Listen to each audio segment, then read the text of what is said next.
పతి నువ్వు ఏమనుకుంటావో అనుకో, కాషాయం వేసుకునే ఆయన ఎవరో కావచ్చు. అట్లా ఎట్లా చెప్తారు, పేర్లు చెప్పొచ్చు కదా. పేర్లు తప్పదు, పేర్లు చెప్పాలి. మనం అవగాహనతో అంచనాతో చెప్తున్నాం మనం, అది అంతేగాని ఈయన ఉంటాడు అని ఎట్లా చెప్తాం, ఆయనకే చెప్తుంటే పోయి. సో ఒక అంచనా, ఇప్పుడు 8 మంది పొలిటీషియన్స్ అని చెప్పినాము, అందులో ఉంటారు. కే అనే పేరు ఉండొచ్చు, టీ అనే పేరు ఉండొచ్చు, సి అనే పేరు ఉండొచ్చు, బి అనే పేరు ఉండొచ్చు.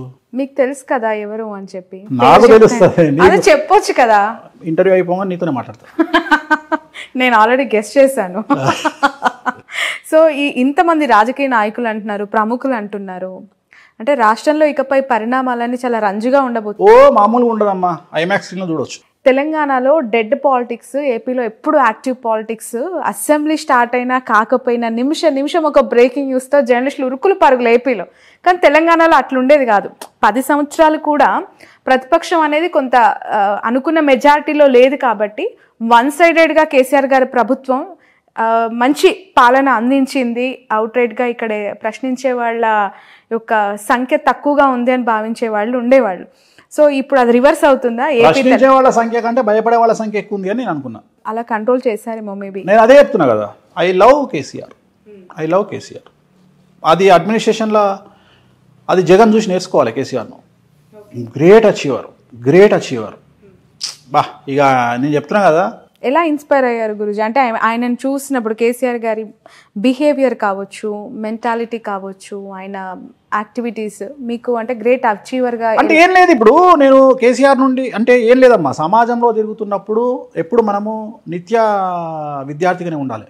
ఒక్కొక్కళ్ళ దగ్గర నుండి కొన్ని నేర్చుకుంటాం. ఇప్పుడు జగన్మోహన్ రెడ్డి గారి దగ్గర నుండి, రేవంత్ రెడ్డి గారి దగ్గర నుండి నేర్చుకున్నది ఏంటంటే, నేను జగన్మోహన్ రెడ్డి గారు జైలుకు పోయినా కూడా ఒక సీఎం కొడుకు అయ్యి ఉండి అన్ని డబ్బులుండి కూడా జైలుకు పోయి కష్టాలను అనుభవించి కూడా ఆయన ఎప్పుడు తన కాన్ఫిడెన్స్ను కోల్పోలే. అట్లనే రేవంత్ రెడ్డి గారు కూడా 109 కేసులు పెడితే కూడా ఆయన ఎప్పుడు చెల్లించలే. ఆయన టార్గెట్ సీఎం పదవే. సో అట్లా ఉన్నారు కాబట్టి వాళ్ళు అచీవర్స్ అయ్యారు. వాళ్ళు అంత హార్డ్ వర్క్ చేయకపోతే చాలామంది ఏదో ఉత్తుగా ఇవాళ వేణుస్వామి వచ్చి టీవీ ముందర కూర్చొని మాట్లాడలే, ఒక టంగ్ స్లిప్ అయ్యి నోరు జారితే 30 ml అన్నట్టుంటుంది కథ, టీవీలో టెలికాస్ట్ అవుతుంది. గుర్తుంది కదా? గుర్తుందో మర్చిపోయినా మనం. గుర్తుంది. మరి అట్లుంటుంది కథ. మనం ఒక్కసారి ఎయిర్లోకి వెళ్ళిపోయింది అనుకో, వాయిస్ ఆడుకుంటారు జనాలు. అట్లనే కేసీఆర్ గారు అడ్మినిస్ట్రేటర్ అయిన తర్వాత రాజశేఖర రెడ్డి గారి దగ్గర ఉన్న గొప్పతనం ఏంది అంటే, పెద్ద ఆయన దగ్గర ఉన్నది ఏంటి అంటే ప్రేమతో సరెండర్ అయ్యేవాళ్ళు. పెద్ద ఆయనకు కేసీఆర్ గారికి భయంతో సరెండర్ అవుతారు. తేడా అది. రాజశేఖర రెడ్డి గారు ప్రేమతో సరెండర్ అయిపోతారు. ఇదే భయం అక్కడ కూడా ఉండేది, కానీ ప్రేమతో సరెండర్ అయ్యారు. ఈయనకు భయంతో సరెండర్ అయ్యారు. మొత్తం మీద నువ్వు భయమో ప్రేమలో సరెండర్ కావడం ముఖ్యం. ఆధీనంలో ఉంచుకోవడం. నాకు అది నచ్చింది. ఆ కమాండ్ చేయడం అనేది గొప్ప విషయం. ఏకఛత్రాధిపత్యం ఇక అంతే. ఇక ఏకఛత్రాధిపత్యం. సరే ఇప్పుడు రేపు వచ్చిండా రాలేదా తర్వాత ఏమైతే దశాచిత్రం, అరే ఆడు దశ తిరిగిందిరా, నిజంగా దశ తిరిగింది అయింది. 2014 నుండి 24 వరకు ఈ కింగ్ అంటే కింగ్ లెక్కనే బతికిండు. పెద్ద ఆయన రాజశేఖర రెడ్డి గారు కూడా కింగ్ లానే బతికారు. సౌత్ పాలిటిక్స్కి సంబంధించి వీళ్ళు గుర్తుంచుకోవాల్సిన, వీళ్ళ పరిపాలన గుర్తుంచుకునే విధంగా ఉంటుంది అనటానికి చాలా అంశాలు ఉన్నాయి.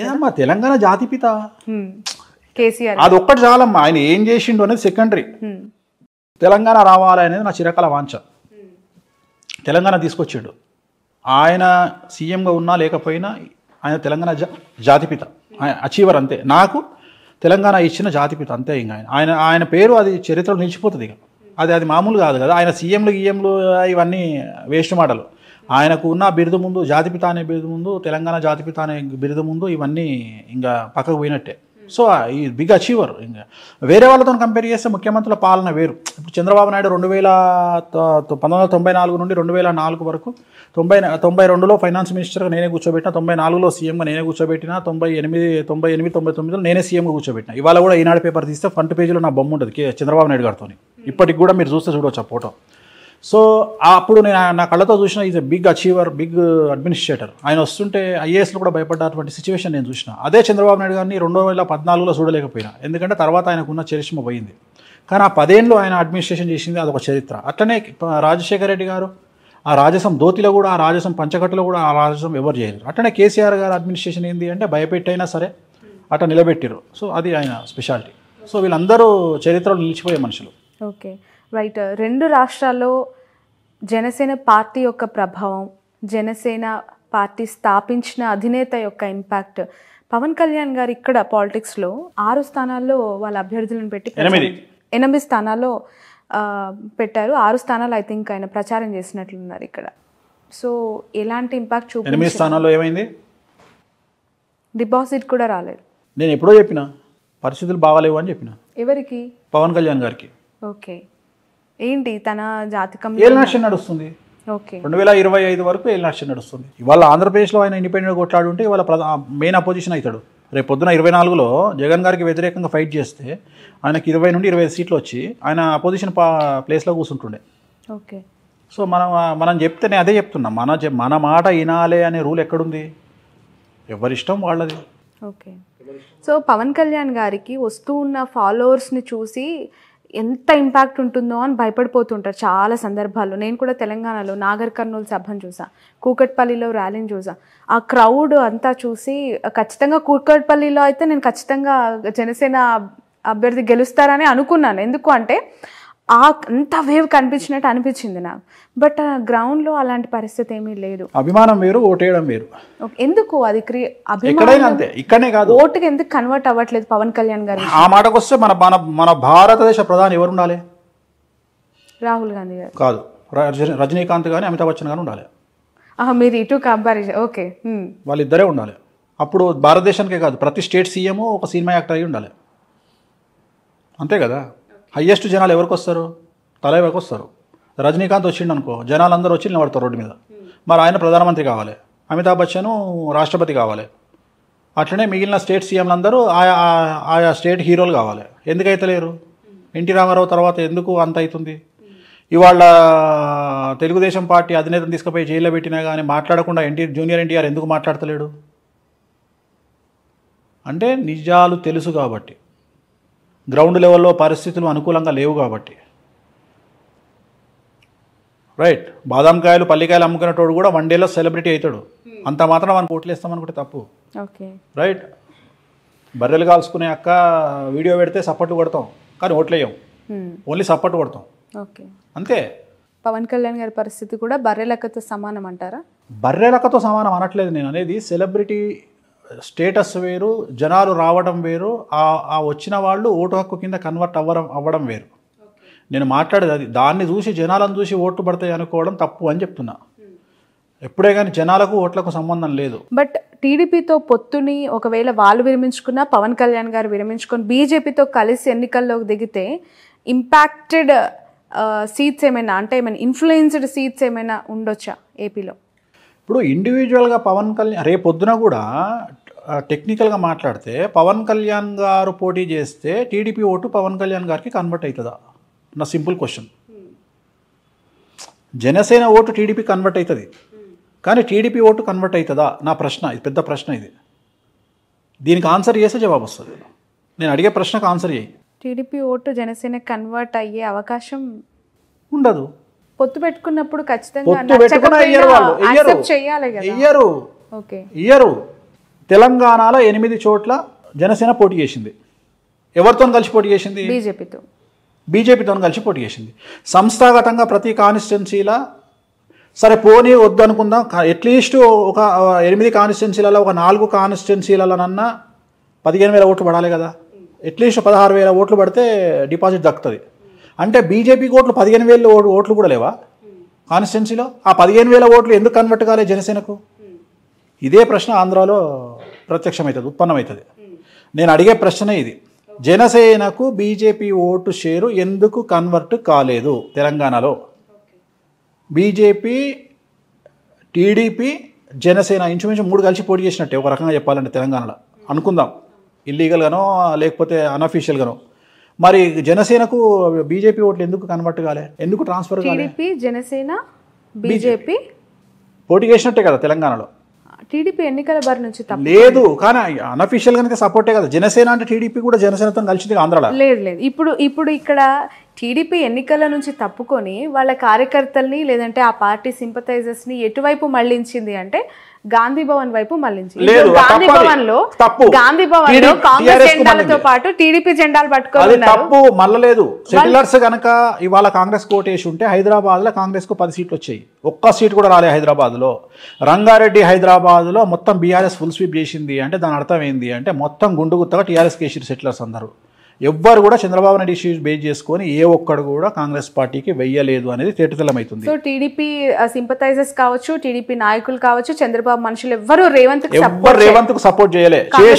చేసుంటే ఇవాళ సిటీ మొత్తం కనీసం 10 సీట్లు కొట్టేది. ఓకే, అప్పుడు ఇంకా కాంగ్రెస్ కి ఇంకా ఎక్కువ సీట్లు. నేను అదే చెప్తున్నా, 10 సీట్లు కొట్టేది హైదరాబాద్ లో. కొట్టలేదు అంటే ఫుల్ అసలు కన్వర్టే కాలే, మొత్తం యాజ్ ఇట్ ఈస్గా ఓట్లన్నీ గుండుగుతా టీఆర్ఎస్కి వెళ్ళినాయి. సో ఇది జరగలేదు. అంటే జనాలు చంద్రబాబు నాయుడు ఇష్యూని వేరే రకంగా చూసారు, తెలంగాణ ఇష్యూని వేరే రకంగా చూసారు. రెండోది, సెటిలర్స్ అనే పదం ఇక మీదట వాడద్దు. వాళ్ళు కూడా తెలంగాణలో భాగస్వాములే.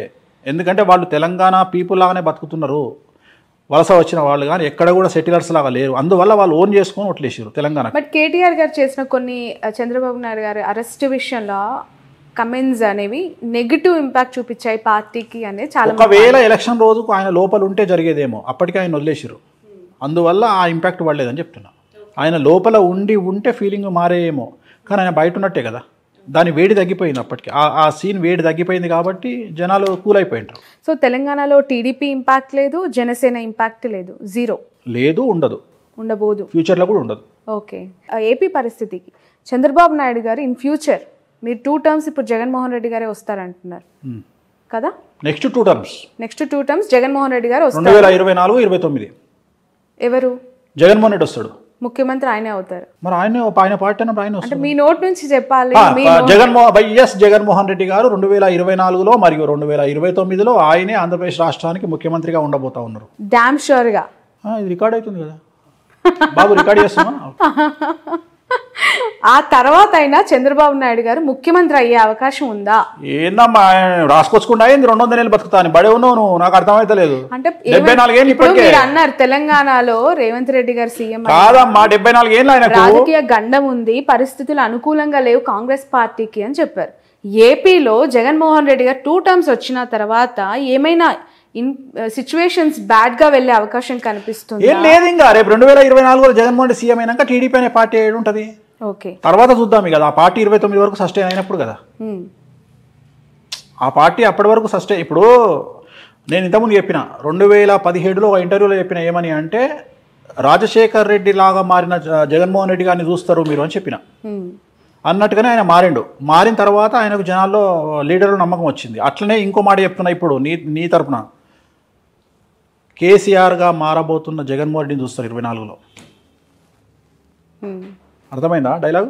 ఓకే, కంట్రోల్ చేస్తాడు, ఓకే, అందరినీ కంట్రోల్ చేస్తాడు. సో ఇంకా తిరుగులే జగన్మోహన్. స్థానబలం ఏంటంటే, స్థానబలం మేము తెలంగాణలో ఉన్నాం కాబట్టి ఆంధ్రలో మమ్మల్ని ఏం చేస్తారు అని చాలా మంది అనుకుంటారు. కానీ బట్ కుటుంబానికి సంబంధించి పదే మాట్లాడుతూ ఉన్న వాళ్ళకి అంటే ఇంపాక్ట్ ఏ విధంగా ఉంటుంది అంటారు? ఈ ఎలక్షన్స్ టైంలో చెల్లి షర్మిల గారు తెలంగాణకు వచ్చేసారు, తల్లి గౌరవ అధ్యక్షురాలుగా రాజీనామా చేశారు, ఇప్పుడు ఆయనతో భార్య ఉన్నారు భారతి గారు. పరోక్షంగా సపోర్ట్ చేసినా కూడా ఆమె ప్రత్యక్ష రాజకీయాలకు వచ్చే అవకాశం ఉందంటారు? లేదమ్మా, లేదు, రారు. ఓకే, ఆ నెసిటీ లేదు వాళ్ళకి, వాళ్ళ ఫ్యామిలీకి అవసరం ఏముంది? ఇప్పుడు సరే, ఇప్పుడు షర్మిల ఫైటింగ్ ఇంకోటో అవన్నీ వ్యక్తిగతమైన అంశాలు. ఇప్పుడు తెలంగాణలో నాకు తెలిసిన ఫ్యామిలీ ఉంది. అన్న టీఆర్ఎస్లో ఉన్నాడు, తమ్ముడు బీజేపీలో ఉన్నాడు, వాళ్ళ పెద్దన్న కాంగ్రెస్లో ఉన్నాడు. వాళ్ళు అనామకులు కాబట్టి వాళ్ళ గురించి మాట్లాడుకోము. ఇది సీఎం ఫ్యామిలీ కాబట్టి మాట్లాడుకుంటున్నాం. అట్లా ఎన్ని ఫ్యామిలీలు లేవు తెలంగాణలో? నాకు తెలిసిన వాళ్ళు మస్తు మంది ఉన్నారు. ఓకే, సో అది కామన్ కదా, దాన్ని పెద్ద విశేషించి మాట్లాడుకోవాల్సినటువంటి అవసరం లేదు. వాళ్ళ జాతకరీత్యా ఉంటుంది. షర్మిల జాతకము, షర్మిల ఆంధ్రప్రదేశ్లో ఎంపీ కావాలి అంటే జగన్మోహన్ రెడ్డి చెప్పినట్టు ఉంటుంది, అన్న నాకు ఎంపీ అంటది, రాజ్యసభ ఇస్తాడు, ఎంపీ ఇస్తాడు, పోతుంది.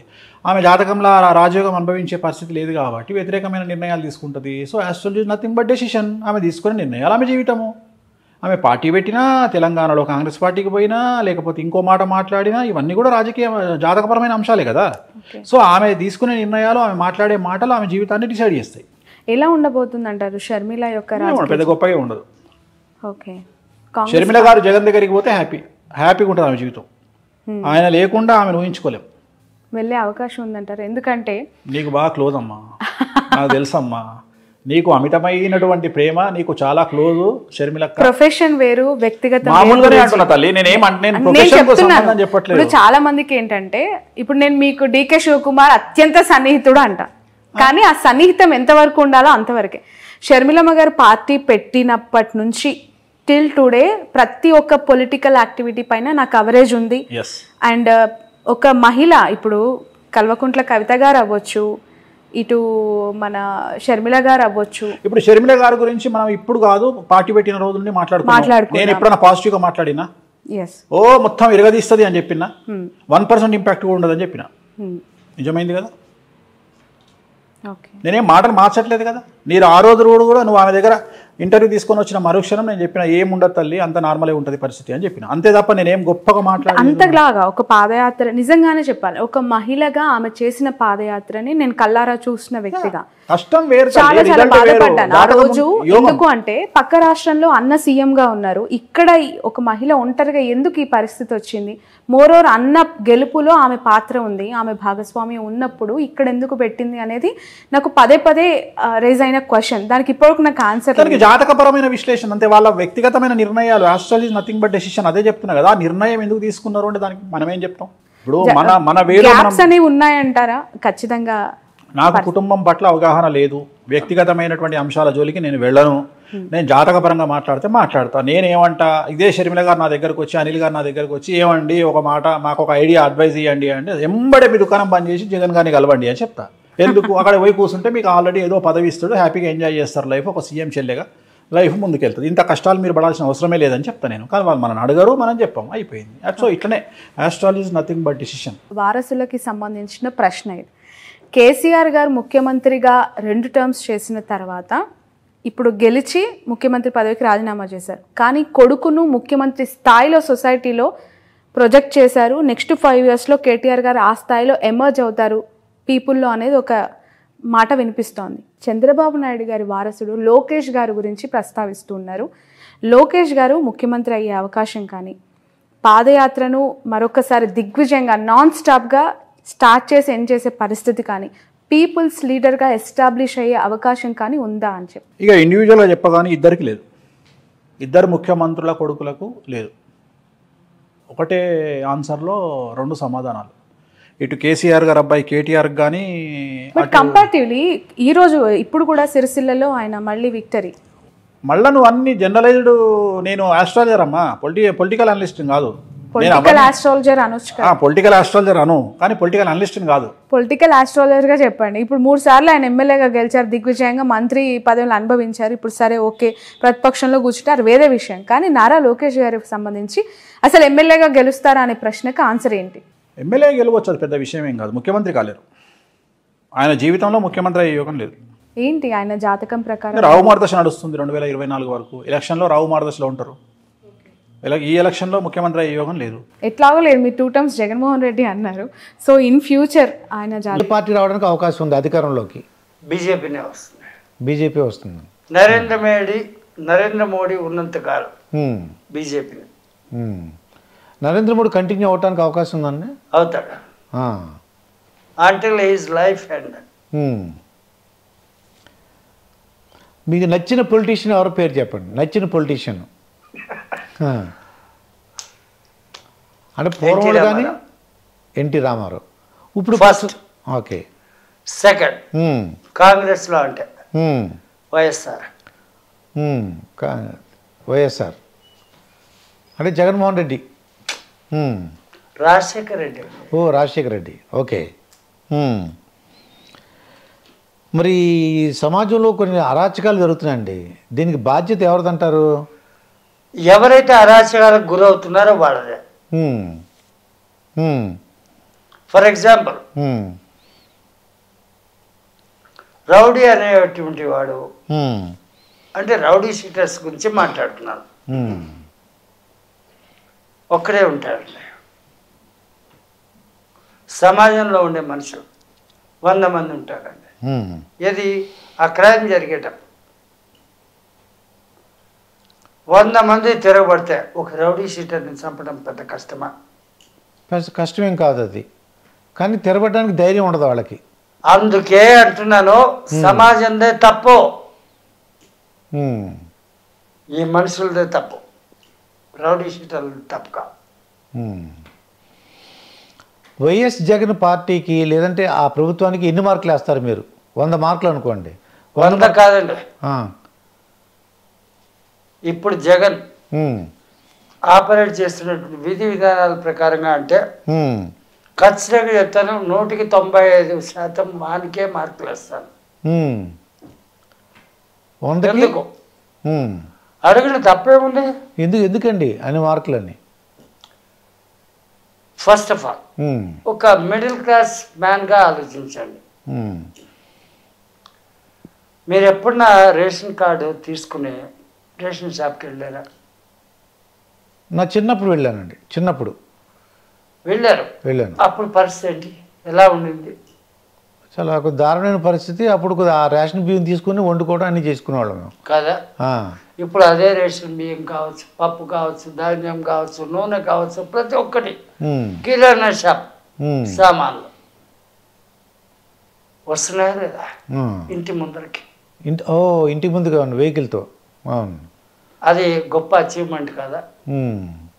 వాళ్ళ నాయన డాక్టర్ కాబట్టి 108 అన్నది పెట్టాడు. ఇప్పటికీ still it is running that. Okay. ఆ తర్వాత ఆయన తాలూకు అనేకమైనటువంటి లక్ష్యాలు ఆ జెండాలనే పెట్టాడుగా. నవరత్నాలు అండి ఆ జెండాలో పెట్టాడుగా. అందులో ఉన్న ప్రతి ఒక్క దాన్ని కూడా సాధ్యమైనంత వరకు తన శక్తి మేరకు పూర్తి చేయడానికే ప్రయత్నిస్తున్నాడుగా.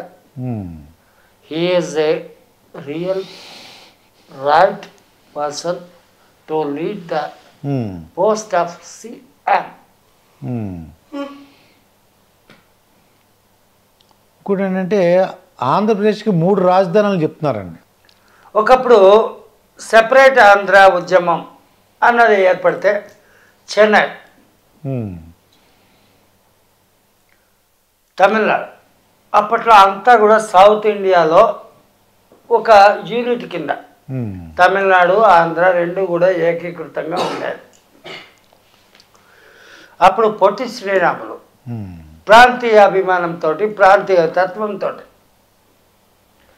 సెపరేట్ ఆంధ్ర అన్నాడు. మరి చేశాడు. 41 రోజులో నిరాహార దీక్ష చేశాడు. పొట్టి శ్రీరాములు చచ్చిపోయాడు, పిచ్చాడు.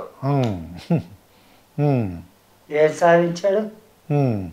హిస్టరీలో ఒక లైన్ ఉంటే ఉండొచ్చేమో. ఆయనకు కానీ ఆయన తలకు వారసులకు కానీ ఏమైనా ఉందా చరిత్ర? ఉంటే చెప్పండి బా, చేతులు కట్టుకుని వింటాను. అది అక్కడికి జరిగింది. ఇదంతా ఎందుకు నేను చెప్తున్నానంటే, నేను ఆంధ్రవాడు కాదు, తెలంగాణ కూడా కాదు. I migrated from the Tamil Nadu. అంతర్లీనంగా తమిళనాడు మీద నాకు అభిమానం ఉందని నువ్వు అనుకోవద్దు. ఏమన్నాను? అది తమిళనాడు మీద అభిమానం లేదు, దాని నుంచి వెడగొట్టిస్తారు. దాని నుంచి బయటకు వచ్చామబ్బా. వచ్చారు. మా నాయన ఎప్పుడో వచ్చేసాడు. నేను పుట్టింది పెరిగింది విజయవాడ, రౌడీ బజార్. ఏమని? రౌడీ బజార్. అర్థం కదా? అర్థమైందండి. ఆ పిచ్చోడు ఎవడో, ఆయన పిచ్చోడు అంటే పిచ్చోడు ఎవడో అన్నానంటే తప్పేంలే, నాకు గుర్తురాలేదు కాబట్టి అంటున్నా. రామ్ గోపాల్ వర్మ అన్నది గుర్తొచ్చింది. అది